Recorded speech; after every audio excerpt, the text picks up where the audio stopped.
Si no me equivoco, ¿no? Clase número 4, segundo ciclo.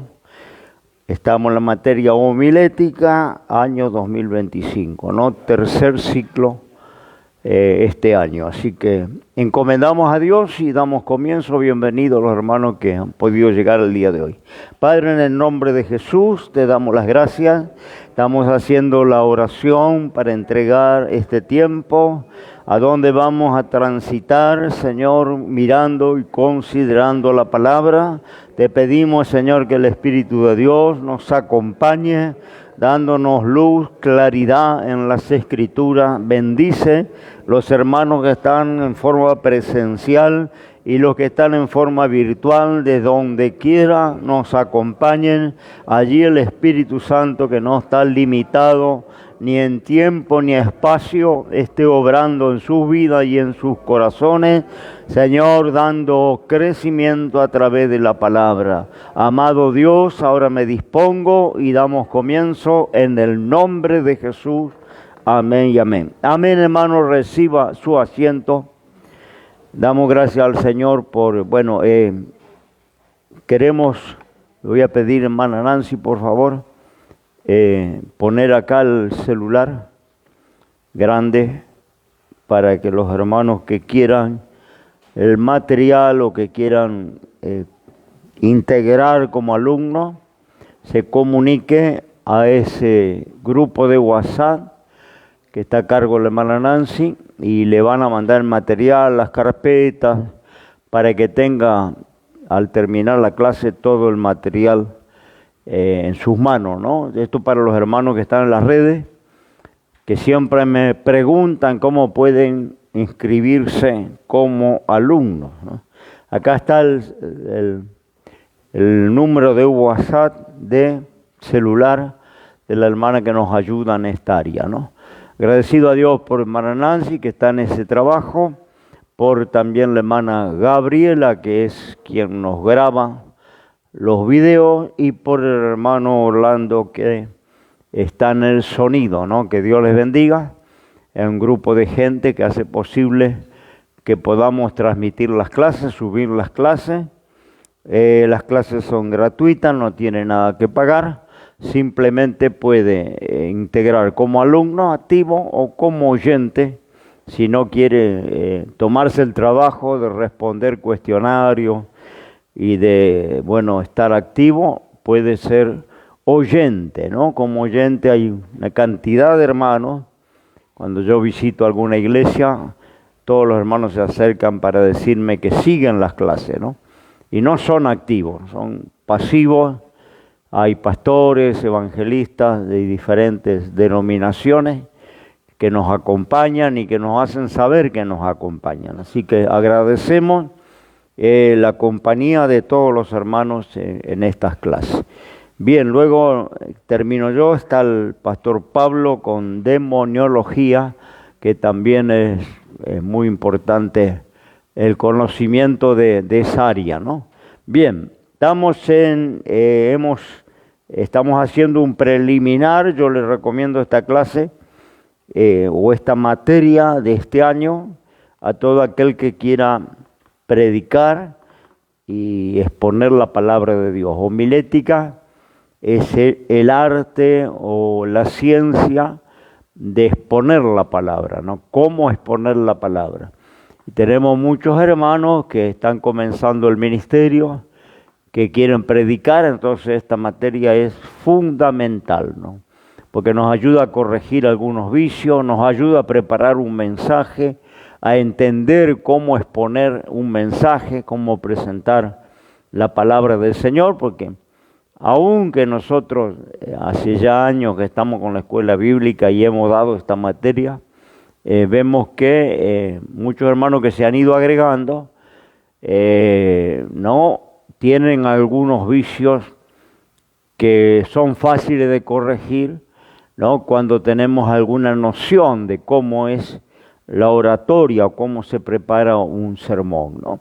Y corregimos esos vicios, que a veces le ocurre a muchos hermanos, ¿no es cierto?, que aún teniendo años de predicar la palabra, no entran o no pueden terminar el mensaje, o no, el mensaje no tiene un centro, una consistencia, a veces se van por las ramas, no se sabe bien qué quisieron decir, no tiene una estructura. Y bueno, este año que vamos a ver esta materia, le va a ayudar a eso, ¿no? A tener una estructura en el mensaje, a corregir los vicios, ¿no? Que podemos, a veces muletillas que tiene el predicador. Yo le he contado a uno de nuestros compañeros cerca de 60 y pico ¿no es cierto?, de muletillas que usó durante el sermón, ¿no? Entonces, todo eso se corrige con el conocimiento de esta materia. Entonces, le invito a venir, especialmente todos los que de alguna forma predican o quieren predicar, tiene que cursar o tiene que tener por lo menos noción de homilética. Bien, estamos entrando en los preliminares, después vamos a entrar de lleno en el tema, ¿no? Los preliminares, estábamos diciendo que el obrero tiene que ser un intérprete, conocer bien el lenguaje humano y conocer bien el lenguaje divino. Cualquier intérprete tiene que ser ducho en los idiomas que va a interpretar, ¿no? Y bueno, el predicador tiene que ser un intérprete de las cosas divinas y exponerla al conocimiento humano, ¿no? Pero para eso hay que también tener conocimiento de la humanidad, ¿no? El conocimiento de la condición humana. Porque, vuelvo a decir, yo no puedo interpretar inglés al castellano si yo no conozco bien el castellano y bien el inglés. Entonces puedo interpretar, ¿no? Pero tengo que tener profundo conocimiento de ambos idiomas. En el caso de lo espiritual o en el caso de lo divino, hay que tener conocimiento, ¿no?, de lo divino con claridad. Hay muchos hermanos que no tienen claro los fundamentos, no tienen claro las doctrinas, ¿no? Muchas veces varían en su pensamiento y esto es sumamente peligroso, ¿no? La doctrina es necesaria, el conocimiento de Cristo es necesario y conocer la doctrina. Hemos visto en la gran comisión, allí por Mateo, el último capítulo, que dice que el Señor encomendó a los discípulos que enseñen todas las cosas, ¿no? Que ir y adoctrinar, ¿no? Esto quiere decir enseñar. Entonces no es solamente predicar el Evangelio, el amor de Dios, la salvación, el perdón de pecados, sino que hay que instruir y para eso se necesita la doctrina. Si somos embajadores en el nombre de Cristo y obedecemos el mandamiento evangelizador de la Gran Comisión, entonces tenemos necesidad de la doctrina. Hoy las iglesias modernas están desechando la doctrina, incluso predicando algunos predicadores famosos que la doctrina nos salva, ¿no? La doctrina nos salva, por cierto, que salva es Cristo, pero la doctrina es lo que nos da la estructura, la firmeza, ¿no? La consistencia de la fe, es la enseñanza, ¿no? No podemos decir que servimos a Cristo y seguimos viviendo la vida vieja, ¿no? Seguimos viviendo como en el mundo. Encontramos que cuando Dios saca al pueblo de Israel, que era un pueblo esclavo, un pueblo sin cultura, un pueblo sin ningún tipo de organización, ni social, ni política, ni de gobierno, no tenía nada. El Señor va a hacer una nación del pueblo de Israel, pero para eso le va a dar una cantidad de leyes que tenemos en la Biblia, que no es solo mandamientos espirituales, había leyes de higiene, leyes familiares, sociales, leyes de cultura, leyes de política, leyes de manejo de la finanza. Hay una cantidad en el Antiguo Testamento que hacía que ese pueblo fuera transformado en una nación, un pueblo que venía, vuelvo a decir, de una vida de esclavitud, sin ningún principio, sin ninguna moral, sin ningún fundamento, y Dios va a ser una nación de ese pueblo de esclavos, ¿no? Pero para eso le va a dar leyes que incluían hasta leyes de salud, ¿no? Lo que podía hacerle mal, lo que podía enfermarle, lo que debían comer, lo que no debían comer, leyes de higiene, porque encontramos que hay mandamientos hasta cuando las mujeres estaban en su periodo, había mandamientos de higiene que había que hacer, había mandamientos de prevención, ¿no? De salubridad en la palabra, a donde cuando alguien se enfermaba, cómo se procedía, la contaminación, evitar, había leyes morales, cómo debía conducirse un padre con los hijos, con los primos, con las cuñadas, con los tíos, con la madre, con el padre, con los abuelos, ¿no? Un montón de leyes morales que prohibían, por ejemplo, ver la desnudez de la madre, del padre, de la hija, de la hermana, ¿no? Leyes que el pueblo esclavo no tenía ni un conocimiento, porque eran prácticamente como indios, ¿no es cierto?, sin ni un tipo de cultura, comiendo y viviendo de cualquier manera, como a veces encontramos ¿no? culturas, ¿no? A donde los pueblos originarios, una choza única y no hay ningún cuidado de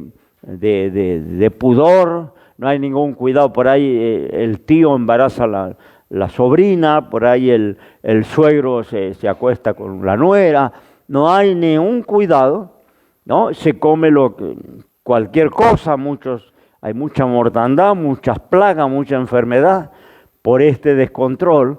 Entonces va el Evangelio a las tribus originarias o a los pueblos originarios, y no puede ir solo el amor de Dios y la cruz y Cristo perdona los pecados, sino tiene que ir todo lo que la Biblia tiene para transformar, ¿no es cierto?, al aborigen en una persona civilizada. Si andan desnudos, no puedo hacer un culto con los indios desnudos. Tienen que vestirse, tienen que aprender sobre la vergüenza, sobre el pudor, sobre cómo vestirse, qué comer, qué beber, ¿no? La convivencia familiar, con quién pueden tener intimidad, con quién no, ¿no? Porque los indios, hay gente, no vayamos a los indios, vayamos nada más a las culturas de las provincias. Y hay muchos gauchos que tienen relaciones con los animales, la zoofilia. Entonces, yo le llevo el Evangelio, tengo que llevarle, no puedo llevarle el Evangelio, llevarle a Cristo y dejar que sigan en esas culturas o en esas formas que ofenden a Dios, ¿no? Van a tener que tener la conversión. Y la conversión viene por el conocimiento de la palabra, saber que, bueno, no pueden matarse, no pueden lastimarse entre ellos, no pueden robar sus bienes, no pueden, ¿no es cierto?, tomar los bienes del prójimo. Hay un montón de cosas que están en las Escrituras que no podemos ignorar. No podemos dejar para un costado porque la doctrina nos salva. La doctrina transforma, cambia, da conocimiento al hombre y lo hace una nueva criatura. Entonces la doctrina es sumamente necesaria y lo vemos en la comisión del Señor. No dijo vayan, predíquenle un mensaje motivacional para que estén felices, alegres, para que, ¿no es cierto?, tengan éxito en la vida, alcancen los sueños, lo que hoy se predica, ¿no? Casi general, ¿no?, en las iglesias modernas. No, el Señor no mandó a esto, ¿no? Por más que esto pueda ser añadidura del Evangelio, pero no mandó a que nos enfoquemos en esto. Él dijo en el capítulo 28, Mateo 19, verso 19, y doctrina. Mire que no dijo evangeliza, doctrina. Empieza diciendo y doctrina. ¿Y qué es doctrinar? Enseñar la palabra de Dios, doctrinar. ¿Qué es la doctrina? ¿No? Bueno, hacer discípulo. Es como si vos te haces peronista, ahí en el comité o no sé, o ahí donde se reúnen los partidos políticos, te van a adoctrinar sobre la doctrina peronista. Puedes ser peronista y tener una idea radical o tener una idea socialista. No, te van a adoctrinar. Y si vos te haces socialista, en el comité de político te van a adoctrinar sobre el socialismo, ¿no? Porque vos tenés que saber lo que vas a creer y practicar como socialista o como peronista o como radical. Ahora, el Evangelio es lo mismo. El Señor dijo ir y doctrinar, ¿no? No está diciendo predicarle que sean felices, que alcancen los sueños, que se superen. No, doctrinar. Y esto tiene que ver con la palabra del Señor, a todos los gentiles. Y el verso 20 vuelve a reafirmar esta idea, enseñándole que guarden todas las cosas que yo le he mandado. Enseñanza, sí o sí. Yo no puedo tener la idea de decir voy a evangelizar a los africanos y no le voy a enseñar cultura, no le voy a enseñar higiene, no le voy a enseñar moral, no le voy a enseñar a socializarse, no le voy a enseñar, ¿no es cierto?, a civilizarse. Y por ahí voy a, ¿no es cierto?, en el Amazonas a predicar a alguna tribu de caníbales y no puedo llevarle a Cristo y que se sigan comiendo entre ellos. O matando a otras tribus para comer la carne humana. No, el Evangelio convierte y la conversión va a ser que el caníbal se alimente de otra cosa, no siga comiendo carne humana. ¿No? Porque si no, ¿qué sentido tiene?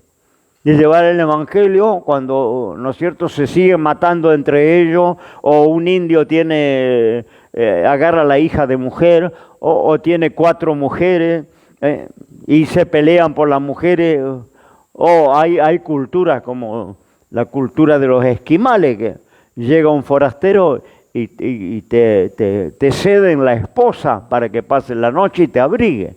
Es una actitud de hospedaje, ¿no?, que tienen en la cultura de los esquimales. Y cuando llega una visita, ¿no?, te ceden la esposa para que pases la noche abrigado y tengas intimidad con la esposa de él. Es un regalo que te hace el anfitrión. Ahora llevamos el Evangelio al esquimal. ¿Y qué hacemos? ¿Le cedemos nuestra esposa al tipo porque es la cultura de ellos? ¿Aceptamos esa cultura porque algunos evangélicos dicen la cultura de los pueblos? Sí, pero son culturas contrarias a la palabra de Dios, porque esto está hablando de fornicación, de adulterio. Entonces, si se convierten a Cristo, no pueden seguir fornicando, no pueden seguir practicando el adulterio porque es su tradición. Son tradiciones que tienen que cambiar, ¿no? Hay culturas que le comen los sesos al mono mientras el mono está vivo, ¿no? Le sacan la tapa a los sesos con un machete y mientras el mono se retuerce los últimos minutos de vida, con una cuchara comen el seso caliente. No, es la cultura y es un manjar para ellos. Pero ahora viene el Evangelio, llega la palabra del Señor, va un misionero en esas culturas y no puede solamente hablar de superación, de motivación personal, que los indios alcancen sus sueños, que conquisten. No, tiene que haber una transformación absoluta. Por eso el misionero, ¿no es cierto?, vive en el lugar y, ¿no es cierto?, se adapta a los pueblos que va a misionar. Y es un maestro, tiene que sí o sí enseñar toda la palabra de Dios. Porque toda la palabra de Dios, dice la misma Escritura, es para nosotros, ¿no? Es como decía la clase pasada, siendo embajadores en el nombre de Cristo, el embajador representa a su país. El embajador es un representante de su nación a donde le manda, y él tiene que conocer las leyes de su país a la perfección, Porque yo no puedo representar a Argentina en Inglaterra o en Alemania si yo no conozco la Constitución de Argentina, las leyes de Argentina, la cultura de Argentina, ¿no? Si voy a representar a Argentina, tengo que ser apto en todo lo que significa mi país, mi bandera, el Estado. Cómo se maneja la finanza, cómo se maneja el Estado, cómo se maneja el gobierno, cómo se manejan los distintos poderes, porque yo estoy representando a Argentina. Yo no voy a Alemania a hacerme alemán o a Rusia a hacerme ruso. Voy a representar, eso es un embajador. Representa a su país a donde fuera que le toca ser embajador, ¿no? Y nosotros somos embajadores del reino de Dios. Entonces, tenemos que conocer bien, ¿no?, las leyes de Dios, la palabra de Dios, la enseñanza de Dios, para representar bien el reino de los cielos, ¿no?, a donde nos toque. Y ellos tienen que convertirse a nosotros y no nosotros a ellos. Vayamos entre los chinos, vayamos entre los esquimales, vayamos entre los africanos. La palabra es clara, que ellos se conviertan a ti, tú no te conviertas a ellos. Porque si no, yo voy de misionero entre los africanos y termino adorando la serpiente o el árbol o el río. Entonces soy un mal embajador, ¿no? Esto tiene que ver con la ignorancia. Allí yo puse: la ignorancia es la madre de toda superstición. ¿Por qué existe tanta superstición? Por ejemplo, no pasamos bajo una escalera, no queremos que se cruce un gato negro, los ñoquis del 29, te sabe, el martes 13, no te cases ni te embarques. No, hay montones, se rompió un espejo, se cayó la sal, hay que tirar un poquito de sal por arriba del hombro, no, la tijera, bueno, cuánta superchería que hay en el mundo, tremendo, ¿no? Y hay algunos cristianos también que no se han despojado de esas ideas de supersticiones, ¿no? Y mala suerte, buena suerte. Cuando servimos a Dios y sabemos que Dios no se mueve por destino o por fortuna, incluso prohíbe el tema del destino y de la fortuna, ¿no? Porque eso tiene que ver con la suerte, con el azar. Y Dios está en el gobierno, Dios es soberano. Todo lo que ocurre tiene que ver con Dios. Como decir, Dios me bendijo, no tuve buena suerte, ¿no? Hay cristianos que hasta cuando saludo, que tenga suerte. Entonces no han dejado la cultura de la superstición, y eso es por la ignorancia, ¿no? Hay mucha ignorancia, ¿no? Ignorancia los colores de la ropa, ignorancia con la fecha, ignorancia. Ahora mismo viene Semana Santa. Yo me acuerdo un año, el viernes de Semana Santa, estaba allá en Pilar, donde tengo el terreno, estaba trabajando, cortando unas ramas, me subí al techo, como un día cualquiera, y vino una vecina a atropellarme, que nunca le vi la cara, una vecina del fondo, y me empezó a gritar: usted es un hereje. ¿Qué le pasa, vecina? Y yo, hoy es Viernes Santo, ¿cómo usted está trabajando Viernes Santo, haciendo ruido Viernes Santo? No, superstición, porque incluso, ¿no es cierto?, la muerte del Señor, la resurrección, tiene nada que ver con la fecha del almanaque, no tiene nada que ver, ¿no? Es una fecha comercial para vender huevos de chocolate, rosca, para hacer un gran negocio los tipos que tienen comercio, ¿no? Y también los religiosos, ¿no? Porque Domingo de Ramos, ¿no? Creo que este domingo, el domingo que pasó, que van llevando ramas de olivos a los templos, ¿no? Domingo de Ramos, después viene Jueves y Viernes Santo, ¿no? El Día de Todos los Muertos. Que si usted mira por la Biblia, no coincide ni la fecha, porque la fecha del almanaque no coincide con lo que dice la Biblia.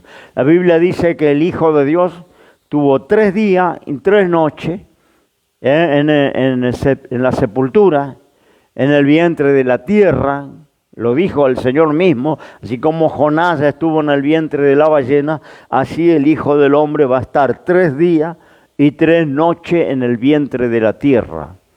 ¿No? Son 3 días y 3 noches. Usted saque la cuenta que hace la religión y no coincide. No da el número de cuándo el Señor murió a cuándo resucitó domingo a la mañana. No da la cuenta. Después ayuno, se puede comer pescado, no se puede comer vaca, no se puede comer conejo, pero sí pescado. Y, el pescado es un bicho, como la vaca. Y hay culturas y naciones que viven solo de pescado porque son pueblos costeros a donde no se come carne de vaca ni carne de oveja, se come solo pescado, ¿no? Y ellos dicen el ayuno, se puede comer pescado, se puede comer empanada de diferentes clases, pero no se puede comer carne de vaca. ¿Qué clase de ayuno es? ¿No? Ayuno es privarse de comer, absolutamente, no comer nada, ni pescado, ni pajarito, ni lombrices, no comer nada, ese es ayuno. En el ayuno a las empanadas de vigilia, un gran negocio, porque el que hace, vende las pescaderías, van a vender 3 veces más que un día común, huevo de chocolate, conejitos y rosca de Pascua. ¿Qué tiene que ver con la Pascua? No tiene absolutamente nada que ver. Pues si vamos a la Pascua, tenemos que ir a la Biblia, a lo que era la Pascua hebrea. Y si vamos al Evangelio y a la gracia, nuestra Pascua ya fue sacrificada por nosotros. Hagamos fiesta en sinceridad, en verdad, no con la vieja levadura. Sí, ya. Pascua, el que está en Cristo, está en Pascua los 365 días del año. Nuestra Pascua son todos los días del año porque estamos en Cristo. No, la Pascua hebrea era una sombra de la cruz y del Cordero de Dios que murió por nuestros pecados. Ya el Cordero de Dios fue sacrificado, ya la Pascua perdió el sentido, por eso no matamos corderitos, no lo asamos con hierbas amargas, porque aquello era una sombra de la cruz. Cuando vino la cruz y el Cordero de Dios fue inmolado por nosotros, ya no tiene más sentido la sombra, porque estamos en lo verdadero. La sombra es algo que señala lo verdadero. Aquello antiguo era sombra de lo porvenir. Vino, se cumplió. Juan Bautista dijo: acá el Cordero de Dios que quita el pecado del mundo. Nuestra Pascua, dice Pablo, ya fue sacrificada. Y hagamos fiesta en sinceridad y en verdad, no con huevito de chocolate. Ahora, si le gusta comer huevo de chocolate, le gusta el chocolate, coma todo lo que quiera. Le gusta la rosca, aproveche y coma rosca. Pero no tiene nada que ver con lo espiritual. Eso es un gran negocio, una fiesta comercial que no coincide siquiera con la fecha histórica de la muerte del Señor, no coinciden los tiempos, no coincide en absoluto, ¿no? De lo que es una fiesta comercial y religiosa, ¿no? Hecha la aclaración, ¿no? Pero también hay superstición sobre eso, ¿no? Como esta mujer, esta vecina que me vino a increpar porque yo estaba trabajando Viernes Santo, el Día de los Muertos, que tengo que ir al cementerio. No voy al cementerio cuando tengo tiempo y si tengo ganas, no. Si no entro en camino de superstición. El Día de los Muertos, en México, abren los sepulcros y lavan los cadáveres y los llevan de paseo, ¿no?, por toda la ciudad, porque es el Día de los Muertos. Entonces, los parientes que murieron abren la tumba y los acicalan y los limpian y los salen a pasear, que tomen sol, ¿no? Superstición, superchería terrible, ¿no? Imagina que tu mamá murió y la vas a desenterrar para darle un paseo al cadáver de tu mamá, ¿no? O de tu esposa, o de tu marido, ¿no? Una locura. Entonces, esta es la superstición del Día de los Muertos. Es como Halloween, el día de los espíritus, de las brujas. superstición, y los cristianos no nos manejamos en la superstición, sino en el Dios soberano que gobierna nuestra vida, que tiene planificado nuestro futuro y que, ¿no es cierto?, nos ayuda a transitar los días que nos toquen, ¿no? Pero la ignorancia hace que la superstición permanezca, ¿no? La tarea de un obrero del Señor es hacer comprensible el mensaje del Evangelio para los demás. Pero ¿qué pasa si está confundido y es inconsistente en cuanto a su labor? ¿No? Si yo no tengo principios, fundamentos, si yo no estoy bien parado, ¿no? ¿Qué es lo que pasa hoy en el universo cristiano? Iglesias que hoy enseñan una cosa, dentro de un año enseñan otra cosa, dentro de 5 años enseñan otra cosa. Porque no tienen claros los fundamentos, ¿no?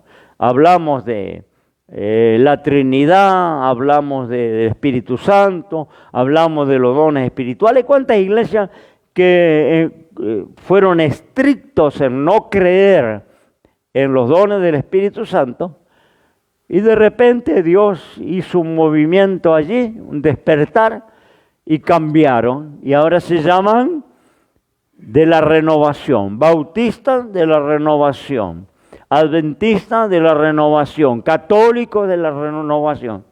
¿Qué significa esto, no? Los carismáticos, movimiento carismático, que por siglos no creyeron, de repente algo pasó y cambiaron, y ahora creen, ¿no? Y están hablando lengua, están saltando, levantando las manos, danzando, ¿no? Cuando eran tradicionalmente conservadores, fríos, religiosos, ¿no? Ordenaditos, de repente irrumpió algo y cambiaron. Y como esto puedo hablar de los trinitarios, de los unitarios, eran trinitarios y se volvieron unitarios. O eran unitarios y se volvieron trinitarios. Entonces, ¿por qué hay esta renovación, estos cambios, estas adaptaciones? Porque los obreros no tienen consistencia.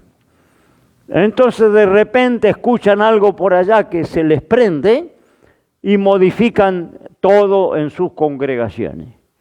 Entonces no hay una firmeza, porque no hay firmeza espiritual en lo que creen. Firmeza doctrinal no hay, ¿no? El obrero tiene que tener firmeza y no puede estar confundido en los principios doctrinarios. No puede estar confundido sobre el infierno, el cielo, el arrebatamiento, la venida de Cristo, el bautismo a las aguas, la conversión, la transformación, la expiación. Seguimos todos los temas, ¿no? El Espíritu Santo, los dones, la Trinidad, ¿no? La encarnación de Cristo, ¿no? El Antiguo y Nuevo Testamento, Antiguo Pacto, Nuevo Pacto, la ley y la gracia. No puede estar confundido. Hay unas confusiones. No lo veo a veces en internet, ¿no? Con la ley y la gracia, miren, para hacer varias noches de vigilia, ¿no? Gente que, sí. Perdón, quería agregar en lo que está diciendo. Sí, así escucha la gente de que estamos grabando la pregunta. El hermano que tiene una pregunta, sí. No es una pregunta. Sí. No sé si usted conoce al famoso Armando Alducin, un teólogo famoso de México.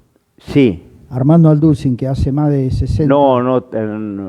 Ese hombre predicó por 60 y pico de años, ¿no? A nivel internacional, unas predicaciones preciosas, muy lindas, pero en marzo ahora, hace poquito, dio una conferencia en Estados Unidos donde él dice que luchó toda su carrera, digamos, de teólogo con la duda, ¿no es cierto? Y ahora él creó un nuevo sistema que inclusive la Iglesia Católica y otras denominaciones se juntaron para ver ese tema, ¿no? Y aplicarlo, ¿sí? Porque según él, Él dice que ¿por qué la persona no puede dudar de la palabra? ¿No? Ahora, a mí me llamó la atención cómo puede ser que un hombre con tanta sabiduría, que dio clases en universidades muy importantes, cómo se le ocurre ahora decir semejante barbaridad, ¿no es cierto? Y inclusive llevar a los grandes estudiosos a decir que hay que hacer un simposio, juntarse y rever, porque la persona que duda tiene derecho, ¿no? Inclusive él formó, dice él, en esa encuesta, él formó un grupo de personas que asesoran a los que están en duda, ¿sí? Pero lejos de la palabra, ¿no? Sí, sí.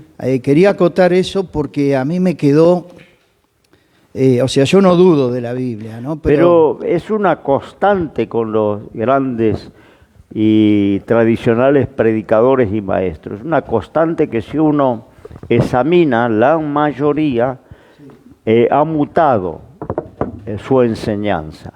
Gente que tenía conservaba una línea en el último tiempo por lo novedoso, por lo atractivo de la novedad, porque lo novedoso atrae gente, la gente anda como los atenienses. Decía Pablo que los atenienses no se ocupaban de ninguna cosa sino en saber y conocer algo nuevo, ¿no? Era una sociedad que buscaba lo nuevo, lo atractivo. Y esto es lo que está predominando en el universo cristiano, lo nuevo, lo atractivo. Si usted recorre los archivos de los maestros o de los predicadores internacionales, usted va a ver la inconsistencia en su enseñanza, que enseñaban una cosa, ahora están enseñando otra cosa. Están enseñando, hay maestros como MacArthur, que era muy atractivo escucharlo, muy fundamentalista, muy consistente, y de repente largó que los suicidas van a ser salvos. Y por ahí se pegó esa enseñanza en otro que dice que Judas fue salvo porque devolvió las monedas. Y cosas, hay una pastora famosa que salió enseñando que hay un poder que creó la Trinidad, que lo creó al Padre, al Hijo y al Espíritu Santo, ¿no? Una doctrina antigua que reflotó ahora, una blasfemia, ¿no? Y blasfemia como esta las encontramos en internet con los grandes referentes del Evangelio. No lo encontramos con Juan Pérez allá en un rincón. No, el diablo va por las grandes figuras que tienen miles de seguidores, y son esas grandes figuras que el que le escucha no está bien afirmado y se turba. Hay hermanos trinitarios que se han bautizado en los Jesús solo, pastores que se han bautizado de vuelta en los Jesús solo, porque se turbaron y entendieron la Trinidad. Ellos enseñan que es diabólica, la Trinidad no existe. Esos son los que creen que Dios es solo Jesús. Entonces, cuando Dios estuvo acá en la tierra, en carne, el cielo quedó, cuando el presidente se va y no deja sustituto, ¿no? Creo que Milei había hecho eso, no asumió la vice y se fue de paseo. Y fue un escándalo. Pues no puede quedar la Casa de Gobierno sin conducción, ¿no? Y según cuando lo Jesús solo, cuando Cristo estuvo acá, el cielo quedó sin conducción, quedó sin gobierno. Entonces cuando Jesús oraba al Padre, oraba al aire, porque ¿no?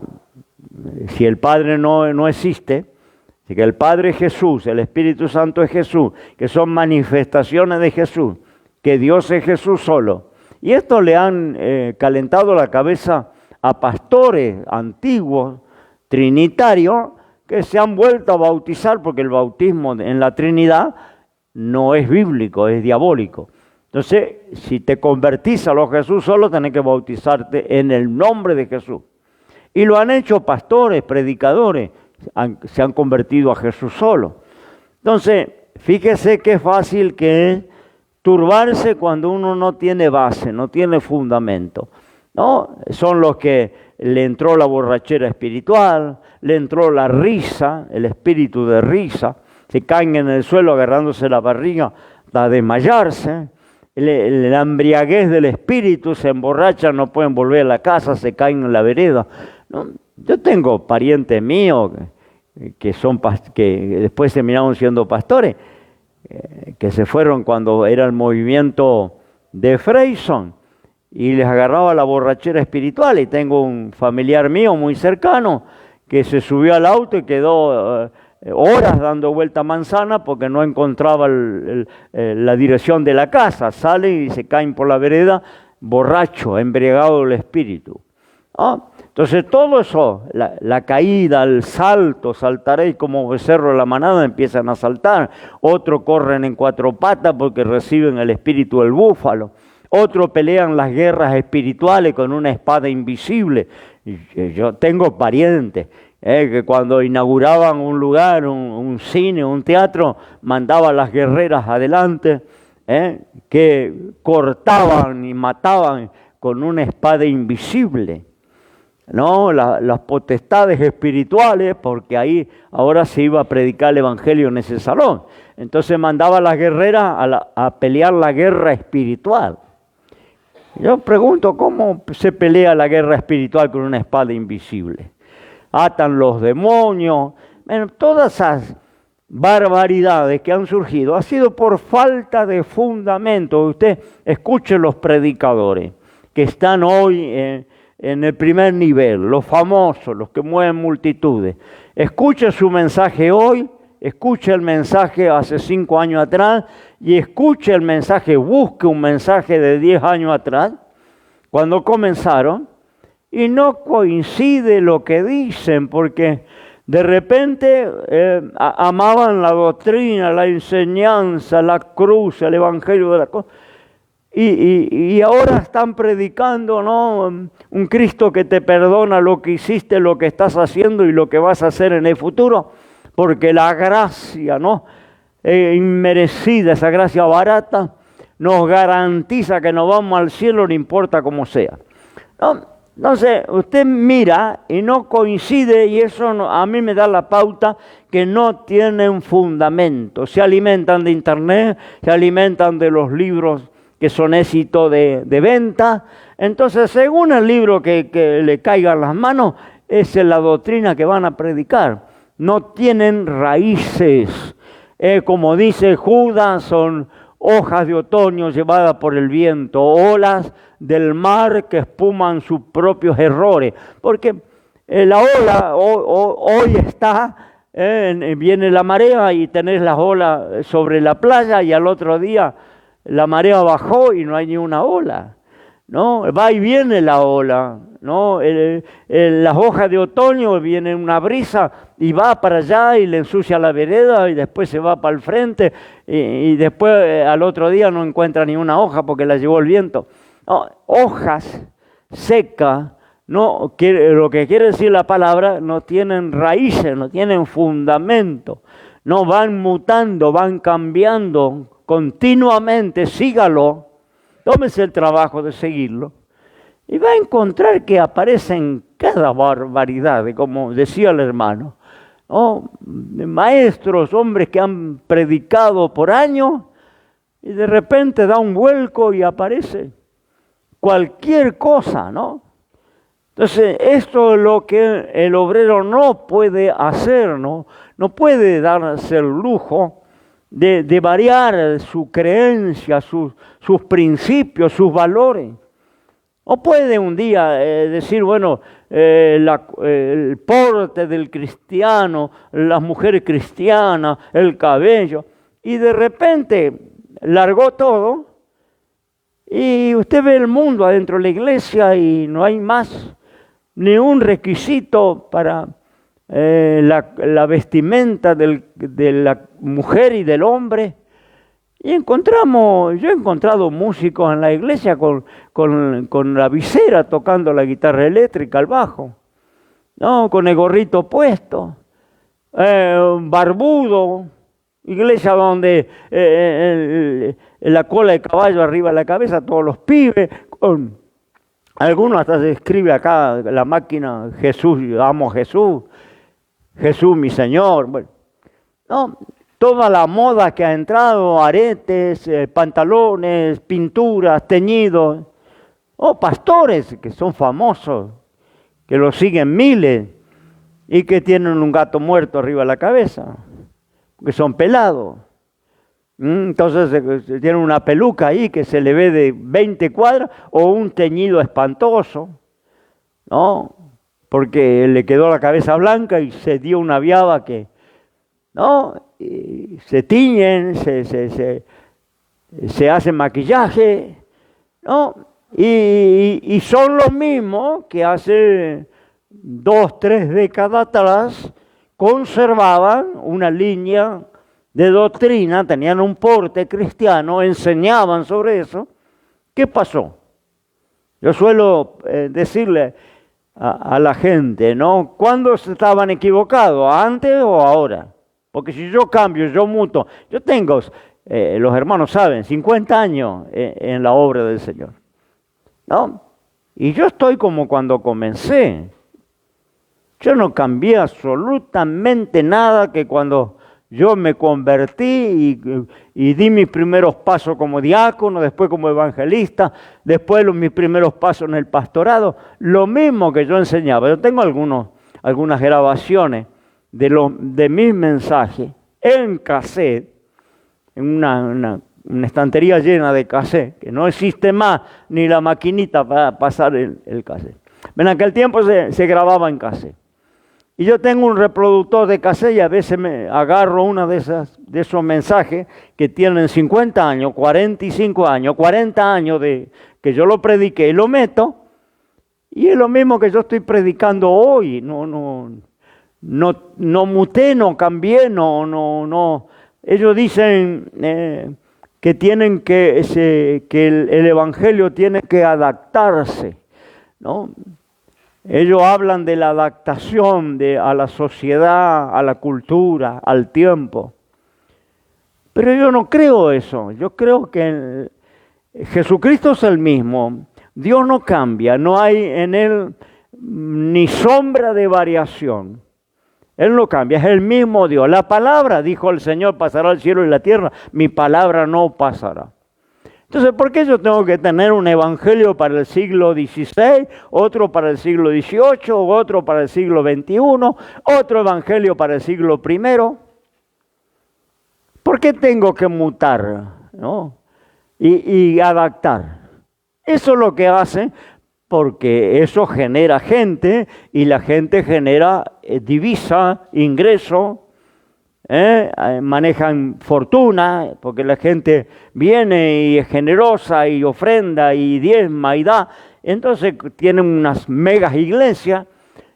Es fácil porque no tiene más lucha, no tiene más contradicción, no tiene más persecución, todos felices, todos me aman, todos me quieren, se quieren llevar un botón de mi saco, me arrancan el fundillo porque quieren un pedacito de tela, se sacan fotos conmigo, selfie, ¿no? Me aman todos, te vio esas iglesias, ¿no? Llegó el predicador y, por favor, ¿no? Tienen que tener seguridad para que no lo avasallen, ¿no? Eso es cuando yo muto, cuando yo dejo los principios doctrinarios y adapto al gusto de la gente, y están todos felices. No tengo lucha, no tengo persecución, ninguno me va a difamar, ninguno va a querer matarme, ninguno va a querer que yo me muera. Ahora, predique la palabra del Señor y te van a odiar. Van a querer que te muera, que desaparezca, van a estar orando a ver cuándo el viejo se termina. Oh, van a estar felices cuando reventas. Oh, porque ese es el evangelio de la Biblia. ¿Qué pasaba con los apóstoles? Le ponían una alfombra roja y le tiraban pétalos de rosa cuando llegaba a Filipo o a Corintios, llegaba allá Apolo, llegaba Simón, ¿no? Le ponían alfombra roja. No, tenían que escapar de noche porque si no los mataban, ¿no? Y los apedreaban, un predicador como Esteban, un evangelista, ¿cómo lo terminaron? A pedrada lo liquidaron. Dice que no soportaban, se tapaban las orejas y arremetieron contra él. No querían oír el mensaje. ¿Por qué? Porque era un mensaje de superación, de éxito, un mensaje de la gracia barata. Dios te ama, no importa que vos seas una prostituta, que vos seas un borracho, ¿no? El amor de Dios, ¿no? No, él decía que arrepiéntanse y conviértanse. Y dejen la idolatría y vuélvanse al Dios vivo. Y la gente no aguantaba. ¿Por qué iban a parar a la cárcel? ¿Por qué lo liquidaban? ¿Por qué le cortaron la cabeza a Jacobo? No, por predicar lindo. No, ¿por qué dice hebreo anduvieron desnudos, errante, con hambre, tapado con cuero de oveja, viviendo en las cavernas? El mundo no era digno de ellos, lo burlaban. Lo escarnecían, lo torturaban, lo mataban. ¿No? Ahora el evangelio moderno, una mansión de 15 millones de dólares, 6 autos de colección, chofer, secretario, guardaespaldas, ¿no? Traje de 20,000 dólares, con un reloj de estos predicadores. Yo construyo 5 iglesias acá en Argentina. Con el reloj nomás que me done alguno de estos predicadores, ¿no? Yo construyo 5 templos como este en Argentina y me sobra plata, ¿no? Multimillonario. ¿Y usted vio algún sufrimiento, alguna cosa que tengan alguna lucha? No.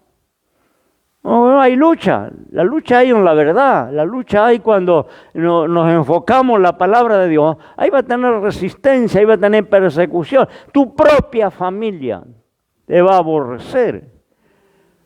No, se volvió loco, ahora vive en la iglesia. Le metieron la Biblia en la cabeza, ¿no? Ya no viene a los bailes, la fiesta que hacemos, ya vive metido ahí con la Biblia, ¿no? Y ya la propia familia tenés en contra. Y después no te cuento la gente. Si te pueden hacer desaparecer, te van a hacer desaparecer. O no lee la Biblia usted lo que pasó Pablo, ¿no? O lo que pasó Pedro. No leemos la palabra de Dios, los primeros predicadores. Lo que pasó Jesús, que era el Hijo de Dios, ¿no? ¿Qué hicieron con Jesús? Entonces, vuelvo a decir, cuando no tenemos raíces, cuando no tenemos fundamento, entonces cuando se va de un lado para otro, cualquier viento de doctrina, que habla toda la Biblia de esto, ¿no? Cualquier viento de doctrina le lleva para un lado y para el otro, porque no tiene raíces. Yo vi pasar, hermano, 50 años. Yo vi pasar los movimientos que han venido importados, porque todos los movimientos que han venido a Sudamérica vienen de Estados Unidos, de Europa, movimientos importados. Yo me acuerdo, le estoy hablando 40 años atrás, cuando yo empecé allá por Pablo Podestá, la obra del Señor. Vinieron unos yanquis que empezaron a visitar las congregaciones. A mí me ofrecieron para venir y yo no lo rechacé. Venían había que darle la ofrenda y venían a predicar. Y ellos soplaban, esto que entró ahora último, eso entró hace 40 años atrás. Ellos hacían pasar la gente y soplaba la gente. Y la gente quedaba tumbada en el piso. Los pastores quedaban tumbados. Las esposas de los pastores, los hijos de los pastores, no importa la categoría que tenía. Ellos soplaban así unos norteamericanos. Y eso fue una explosión en todas las iglesias. No había una iglesia que no se llevaba a los yanquis para que aparezca este avivamiento, decían, avivamiento. No, avivamiento sabe que es convicción de pecado. Avivamiento es los pecadores vienen y se convierten. Eso es, los creyentes nos arrepentimos y salen los pecados ocultos a luz y hay limpieza y santidad. Eso es avivamiento. Lo otro es ruido. Otro emocionalismo. Y me ofrecían a mí, tenés que traer, tenés que llevar. No, déjame de embromar, ¿no? A que se me tumbe la gente. No, y esto pasó, esto se apagó, esto tuvo un furor y desapareció. Y volvieron a la normalidad. Y después vino la borrachera, y después vino la risa, y después vino la tirada del saco, ¿no? Y caían las multitudes. A mi vieja pobre con 80 años casi la quebraron, pues le cayeron como 10 encima. La llevaron mis hermanos, ¿no? Porque era el furor, entonces la cargaron a la vieja. Y vino descaderada porque se le caía a la gente uno arriba al otro. No, la tirada del saco, le rompían un pedacito del saco. Yo tengo pastores amigos que predicaban en la plataforma con un pedacito de saco del señor Freyson, porque rompían el saco para llevar la unción. No, Dios me guarde, hermano, ¿no? Yo siempre dije, ¿no? ¿Será que los pastores de Argentina, del avivamiento, ¿no? Entre comillas, no sabían el origen del avivamiento ese que vino? ¿Sabe cuál es el origen? De Benny Hill. Acá fueron a buscar la unción de Benny Hill. ¿Y sabe dónde buscó Benny Hill la unción? Y esto lo digo en internet al público, porque esto lo conocen todos los pastores del mundo entero. ¿Sabe dónde Benny Hill recibe la unción? En el cementerio, en la tumba de Kathryn Kuhlman. El Espíritu le dice que se levante, que vaya una evangelista de otro siglo. Falleció, estaba enterrada en el cementerio y el Espíritu le dijo que vaya al cementerio que iba a recibir. Entonces se fue a la tumba de Kathryn Kuhlman y recibe la unción para tumbar a la gente, y eso, campaña multitudinaria donde la gente caía, el choque eléctrico y bueno, todo ese mambo, ¿no? Cuando esto surgió allá, de acá viajaron a Estados Unidos para traer la unción. Ahora, si yo necesito ir, porque a mí me quisieron los pastores, vos tenés que venir, allí en la capital venían con colectivo la provincia. Pues si yo necesito ir a que un consiervo me pase la unción, yo ya no sé dónde estoy parado como siervo de Dios. Porque si yo le decía a los pastores, y muchos me dijeron, eso es soberbia, hermano. No, querido, si yo tengo que buscar unción, si yo necesito unción, usted necesita unción, usted no venga a tocarme el pantalón a mí, o a llevar mi pañuelito, o a viajar allá porque allá está No, vaya a Cristo, vaya a la oración, vaya a consagrar su vida, haga ayuno al Señor, y ahí sí, Dios te va a dar la unción que quiera darte. No, pero vaya a la fuente. Yo no puedo ir a buscar la unción en Estados Unidos. Se van. Estos días miraba al pastor Jiménez en Jerusalén, recibiendo la unción del muro de los lamentos. Después se fue a la tumba, después se fue a las pirámides. Una excursión maravillosa, un paseo muy lindo. No, van a buscar la unción en Jerusalén. ¿Sabe cuánto me dijeron que yo tenía que ir a Jerusalén? Y digo, un día yo voy a conocer Jerusalén cuando el Señor venga en su gloria, ¿no? Pero hacer turismo, van y llevan las peticiones, como los brasileños, llevan las peticiones al muro de los lamentos. De la gente, de los congregados en sus congregaciones, juntan las peticiones y viajan al muro de los lamentos y traen arena de Jerusalén, piedrita de Jerusalén.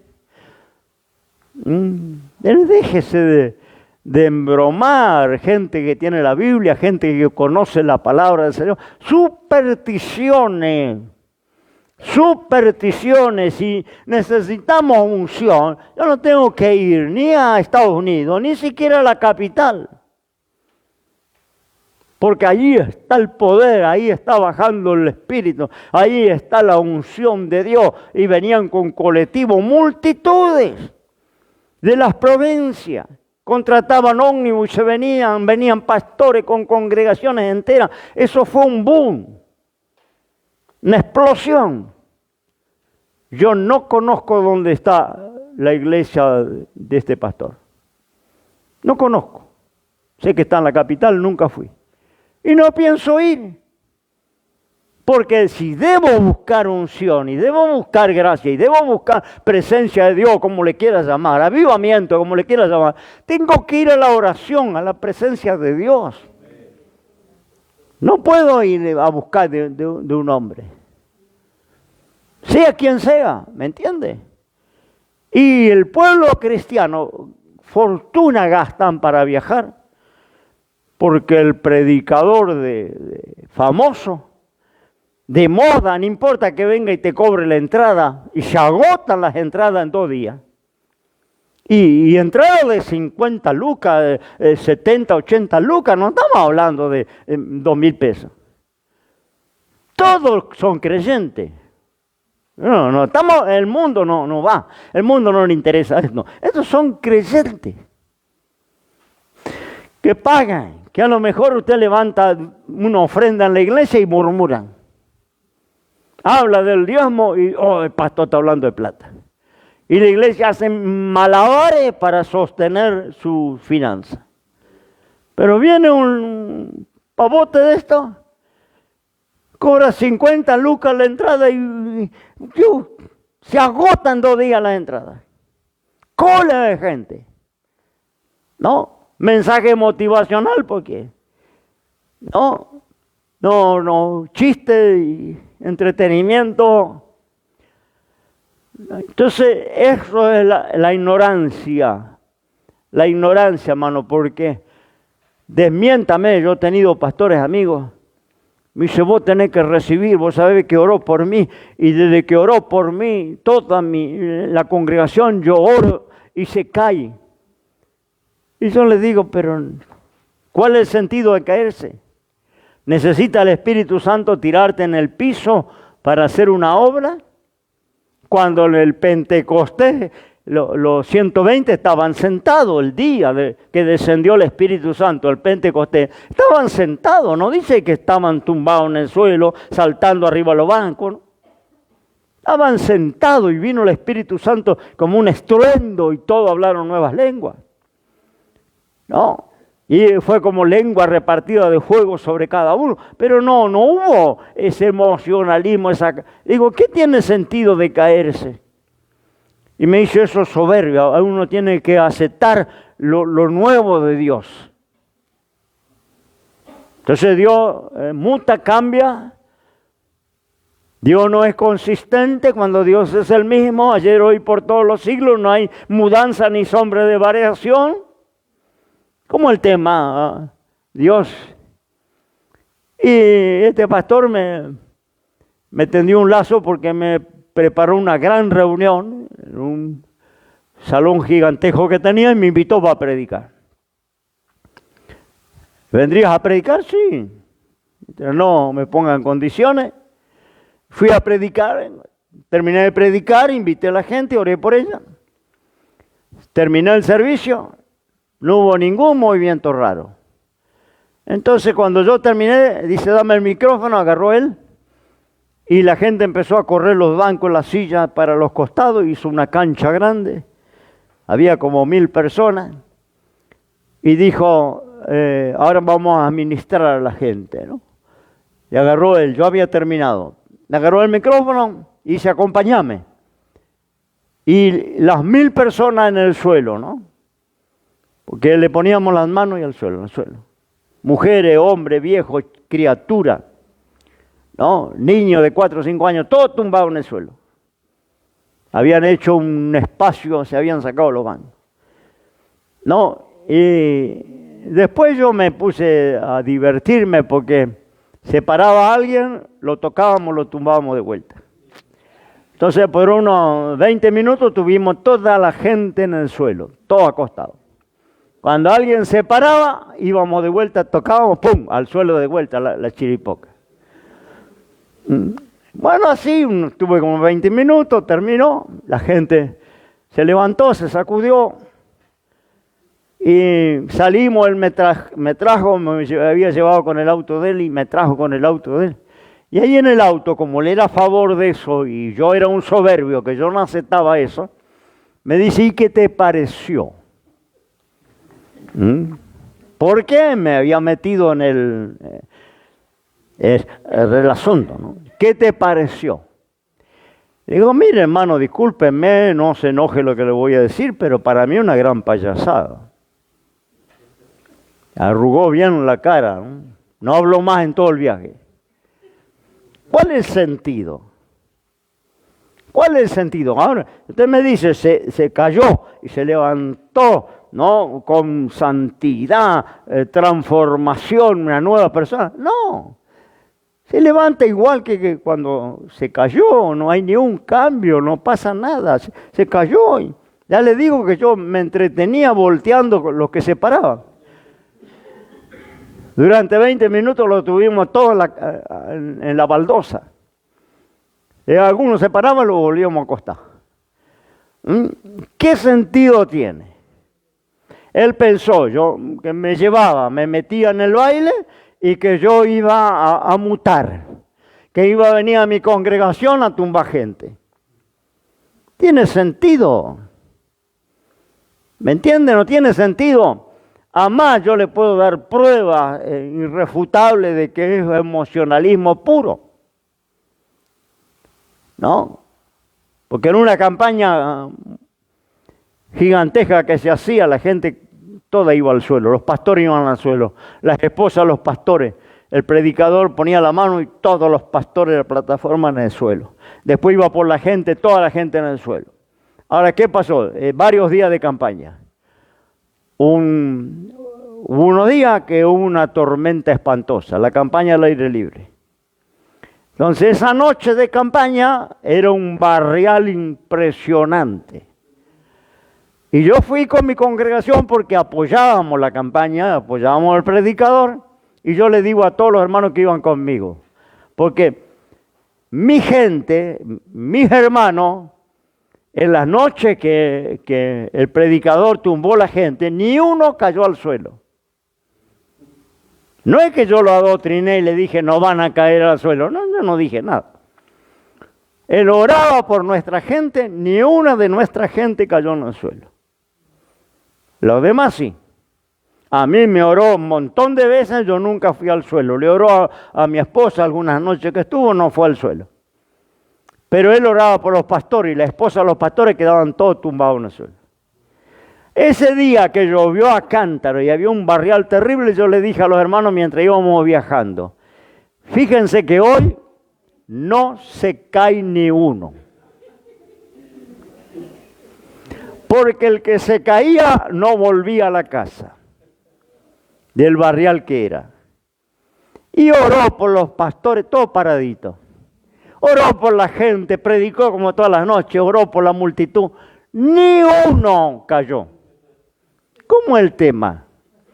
Si es Dios que está haciendo, si es el poder de Dios, Dios te va a cuidar que no te embarre el pantalón. Dios te va a cuidar de que tenés que viajar en colectivo. Si es el poder de Dios, vas a tumbarte en el medio del agua, en el medio del barro, ni importa después cómo te la arreglás para volver. Pero fíjese, ni uno cayó. Bueno, me quedo acá, se fue la hora. Oramos al Señor, Dios le bendiga en esta noche, ya está el pastor Pablo. Continuamos la clase que viene. Oramos al Señor y encomendamos la continuación y la semana que va a avanzar hasta la próxima clase. Padre, en el nombre de Jesús te damos las gracias, te alabamos, te bendecimos en esta noche. Gracias, Señor, por tu palabra, porque tu palabra es el fundamento de nuestra vida cristiana, de la iglesia del Señor, Señor, y no teniendo fundamento, somos como los que edifican sobre la arena, los ríos, los vientos, y viene gran ruina. Para los tales queremos tener ese fundamento de tu palabra, Señor, porque el mundo cambia, la sociedad evoluciona, pero la iglesia permanecerá a través de los tiempos. Así como tú eres el mismo, la iglesia es la misma que en el siglo I tú fundamentaste sobre la estructura de la palabra. Gracias te damos en esta noche y quédate a continuación en la clase de Pablo. En el nombre de Jesús, amén y amén.